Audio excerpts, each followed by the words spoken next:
35ನೇ ಶ್ಲೋಕ. ಸೃಷ್ಟಂ ಸ್ವಶಕ್ತಿದಮನು ಪ್ರವಿಶ್ಯ ಚತುರ್ವಿಧಂ ಪುರಮಾತ್ಮಾಂಶಕೇನ ಅತೋ ವಿದುಸ್ತ್ವಾಂ ಪುರುಷಂ ಸಂತಮಸ್ತ್ರ ಭುಂಕ್ತೆ ಋಷಿಕೈರ್ಮಧುಸಾರಘಂ ಯತಃ. ಸೃಷ್ಟಂ ಸ್ವಶಕ್ತ್ಯ ಇದಂ ಅನುಪ್ರವಿಶ್ಯ ಚತುರ್ವಿಧಂ ಪುರಂ ಆತ್ಮಾಂಶಕೇನ ಅತಃ ವಿದುಃ ತ್ವಾಂ ಪುರುಷಂ ಸಂತಂ ಅತ್ರ ಭುಂಕ್ತೆ ಋಷಿಕೈಃ ಮಧು ಸಾರಘಂ ಯತಃ. ಇದು ಪ್ರಾಚೇತಸರು ಅಂತ ಅವರಿಗೆ ರುದ್ರದೇವರು ಮಾಡುವಂತ ಉಪದೇಶ ಚತುರ್ಥ ಸ್ಕಂದದಲ್ಲಿ ಬರುತ್ತೆ.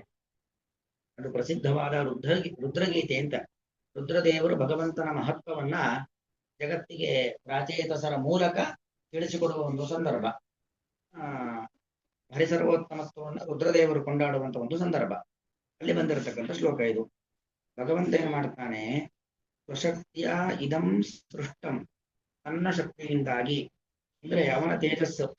ಭಗವಂತ ಮತ್ತೊಬ್ಬರ ಅಧೀನವಾಗಿ ಜಗತ್ತನ್ನ ಸೃಷ್ಟಿ ಮಾಡಿದ್ದಲ್ಲ, ಸ್ವಶಕ್ತಿಯ ಅವನ ಸಾಮರ್ಥ್ಯದಿಂದಲೇ ಜಗತ್ತನ್ನ ಸೃಷ್ಟಿ ಮಾಡಿದ್ದು.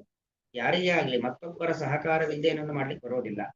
ಭಗವಂತ ಹಾಗಲ್ಲ, ಸ್ವಶಕ್ತಿಯ ಇದಂ, ಅವನ ಸಾಮರ್ಥ್ಯದಿಂದಲೇ ಅವನ ಶಕ್ತಿಯಿಂದಲೇ ಈ ಜಗತ್ತನ್ನ ಸೃಷ್ಟಿ ಮಾಡಿದ್ದಾನೆ. ಬರೀ ಸೃಷ್ಟಿ ಮಾಡುವುದಲ್ಲ, ಅನುಪ್ರವಿಶ್ಯ, ಅದರ ಒಳಗಡೆ ಪ್ರವೇಶವನ್ನ ಮಾಡಿದ್ದಾನೆ ಭಗವಂತ. ಸ ಇದಂ ಸರ್ವಂ ಅಸೃಜತ ತತ್ಸೃಷ್ಟ ತದೇವಾನುಪ್ರವಿಶತು ಅಂತ. ಸ ಇದಂ ಸರ್ವಂ ಅಸೃಜತ, ಎಲ್ಲವನ್ನು ಜಗತ್ತು ಭಗವಂತ ಸೃಷ್ಟಿ ಮಾಡಿದ್ದಾನೆ. ಬರೀ ಸೃಷ್ಟಿ ಮಾಡಿದ ಮಾತ್ರ ಅಲ್ಲದೇನೆ ಅನುಪ್ರವಿಶ್ಯ, ಅದರ ಒಳಗಡೆ ಪ್ರವೇಶವನ್ನ ಮಾಡಿ. ಅದು ಎಂಥದ್ದು ಭಗವಂತನ ಸೃಷ್ಟಿ? ಚತುರ್ವಿಧಂ, 4 ರೀತಿಯಾಗಿರುವಂಥದ್ದು. 4 ರೀತಿ ಅಂದ್ರೆ ಹಿಂದಿನ ಪಾಠದಲ್ಲಿ ಬಂದಿದೆ ಅನೇಕದಾಗಿ. ಜರಾಯುಜ, ಅಂಡಜ, ಸ್ವೇದಜ, ಉದ್ವಿಜ. ಜರಾಯುಜ, ಜರಾಯು ಅಂದ್ರೆ ಗರ್ಭಚೀಲ. ಗರ್ಭಚೀಲದಲ್ಲಿ ಸಂರಕ್ಷಿತವಾಗಿ ಅಭಿವೃದ್ಧಿಯನ್ನು ಹೊಂದಿ ಯಾವುದು ಹೊರಗೆ ಬರುತ್ತೋ ಅದು ಜರಾಯುಜ. ಅಂದ್ರೆ ಮನುಷ್ಯರು ಮತ್ತು ಹಸು ಮೊದಲಾಗಿರತಕ್ಕಂಥ ಪ್ರಾಣಿಗಳಲ್ಲೆಲ್ಲ ಈ ವ್ಯವಸ್ಥೆ. ಗರ್ಭಚೀಲದಲ್ಲಿ ಹುಟ್ಟಿ ಸಂರಕ್ಷಿತವಾಗಿ ಬೆಳೆದು ಅಭಿವೃದ್ಧಿಯನ್ನು ಹೊಂದಿ ಜಗತ್ತಿಗೆ ಬರುವಂಥದ್ದು 9, 10, 12 ಈ ತರ ತಿಂಗಳುಗಳಲ್ಲಿ ಹೊರಗೆ ಬರುವಂತ ಒಂದು ಪ್ರಕ್ರಿಯೆ ಮತ್ತು ಪ್ರಾಣಿಗಳಲ್ಲಿ. ಇದು ಒಂದು ಜೀವಿಗಳ ಪ್ರಕ್ರಿಯೆ, ಜರಾಯುಜರು. ಎರಡನೇದು ಅಂಡಜ. ಅಂಡ ಅಂದ್ರೆ ಮೊಟ್ಟೆ. ಮೊಟ್ಟೆಯ ರೂಪದಲ್ಲಿ ಹೊರಗೆ ಮತ್ತೆ ಹೊರಗೆ ಬರುವಂತ, ಮೊಟ್ಟೆಯ ರೂಪದಲ್ಲಿ ಹೊರಗೆ ಬಂದು ಮತ್ತೆ ಜಗತ್ತಿಗೆ ಬರುವಂತ ಪಕ್ಷಿಗಳಲ್ಲಿ ಮತ್ತು ಸರೀಸೃಪ, ಹಾವು ಮೊದಲಾಗಿರ್ತಕ್ಕಂಥ ವ್ಯವಸ್ಥೆ ಸರೀಸೃಪಗಳಲ್ಲಿ. ಇನ್ನು ಜರಾಯುಜ, ಅಂಡಜ, ಸ್ವೇದಜ. ಸ್ವೇದ ಅಂದ್ರೆ ಮಲಿನವಾದ ನೀರು, ಅದರಲ್ಲಿ ಹುಟ್ಟುವಂತ ಕ್ರಿಮಿಕೀಟಗಳು, ಸೊಳ್ಳೆ, ನೊಣ ಮೊದಲಾಗಿರ್ತಕ್ಕಂಥ ಕ್ರಿಮಿಕೀಟಗಳು ಸ್ವೇದಜ. 4ನೇದು ಉದ್ವಿಜ. ಉದ್ವಿತ್ ಅಂದ್ರೆ ಸೀಳ್ಕೋದು, ಸೀಳಿಕೊಂಡು ಬರುವುದು. ಭೂಮಿಯಲ್ಲಿ ನಾವು ಧಾನ್ಯವನ್ನ ಹಾಕಿದಾಗ, ರಾಗಿ, ಗೋಧಿ, ಅಕ್ಕಿ, ಭತ್ತ ಮೊದಲಾಗಿರ್ತಕ್ಕಂಥ ಧಾನ್ಯಗಳನ್ನು ಹಾಕಿದಾಗ ಆ ಭೂಮಿಯನ್ನು ಸೀಳಿಕೊಂಡು ಬರತಕ್ಕಂತಹ ಉದ್ವಿಜಗಳು. ಹೀಗೆ 4 ರೀತಿಯಾಗಿರ್ತಕ್ಕಂಥ ಜೀವಿಗಳ ಪ್ರಕಾರ. ಚತುರ್ವಿಧಂ ಇದಂ ಸೃಷ್ಟ. ಈಗ 4 ರೀತಿಯಾಗಿರ್ತಕ್ಕಂಥ ಜೀವಿಗಳ ಪ್ರಕಾರವನ್ನು ಮತ್ತು ಈ ಜಗತ್ತನ್ನು ಸೃಷ್ಟಿ ಮಾಡ್ತಾನೆ ಭಗವಂತ. ಅದು ಸೃಷ್ಟಿ ಮಾಡೋದಂದ್ರೆ ಹೇಗೆ? ಸ್ವಶಕ್ತ್ಯ, ಅವನ ಸಾಮರ್ಥ್ಯದಿಂದಲೇ ಜಗತ್ತನ್ನು ಸೃಷ್ಟಿ ಮಾಡ್ತಾನೆ. ಸೃಷ್ಟಿ ಮಾಡಿ ಅದರ ಒಳಗಡೆ ಭಗವಂತ ಪ್ರವೇಶವನ್ನ ಮಾಡ್ತಾನೆ. ಚತುರ್ವಿಧಂ ಪುರಂ, 4 ರೀತಿಯಾಗಿರ್ತಕ್ಕಂಥ ಪುರಗಳು. ಪುರ ಅಂದ್ರೆ ದೇಹ. ಯಾಕಂದ್ರೆ ಪುರ ಶಬ್ದ ಅಲ್ಲಿ ಅಮೋಷು ಶೇತೈತಿ ಪುರುಷ, ಈ ಪುರಗಳಲ್ಲಿ ಇರ್ತಾನೆ ಅಂತ ಭಗವಂತ ಪುರುಷ ಅಂತ ಹಿಂದೆ ಬಂದಿದೆ. ಹಾಗಾಗಿ ಇದೆಲ್ಲವೂ ಕೂಡ ಪುರಗಳು. ಪುರದಲ್ಲಿ ಇದ್ದದ್ದರಿಂದ ಪುರುಷ. ಪುರ ಅಂದ್ರೆ ಯಾವುದು ಅಂದ್ರೆ 4 ರೀತಿಯಾಗಿರ್ತಕ್ಕಂಥ ಜೀವಿಗಳ ಸಮುದಾಯ. ಆತ್ಮಾಂಶಕೇನ, ತನ್ನ ಅಂಶದ ಮೂಲಕವಾಗಿ ಭಗವಂತ ತಾನೇ ಅದರೊಳಗೆ ಪ್ರವೇಶವನ್ನ ಮಾಡ್ತಾನೆ.